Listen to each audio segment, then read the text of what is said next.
பெருமானார் சொன்னார்கள், உனக்கு நீண்ட ஆயுள் வேணுமா, உன்னுடைய உணவிலே பரக்கத்து வேணுமா, நீ கூட்டு குடும்பமாக வாழ்ந்து கொள். அந்த குடும்பத்தில் பிரச்சனை வரதான் செய்யறதுனால கூட்டு குடும்பமா வாழு.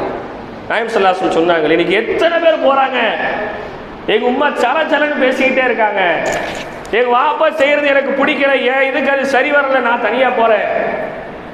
அல்லாஹ் காப்பாற்ற வேண்டும். ரமலானுக்கு முன்பு யாராவது பெற்றோர்களை நோவினை செய்தவர்கள் இருந்தீர்கள் என்றால், பெற்றோர்களை வெறுத்தவர்கள் யாராவது இருந்தீர்கள் என்றால், தயவு கூர்ந்து அவர்களுடைய கையை விடுத்து 2 சொட்டு கண்ணீர் விட்டு அவர்களிடத்தே முதலில் மன்னிப்பு கேட்டுவிட்டு ரமலான் மாதத்தை நுழையுங்கள். பெற்றோர்களுடைய வெறுப்பிலே நீங்கள் ரமலானை நுழைந்து 10 அல்ல 20 அல்ல 100 ரக்காயத்துகள் நீங்கள் தொழுதாலும் கூட அந்த தொழுகைக்கு அல்லாஹ்விடத்திலே ஒரு துளி அளவும் பிரயோஜனம் தரவே தராது.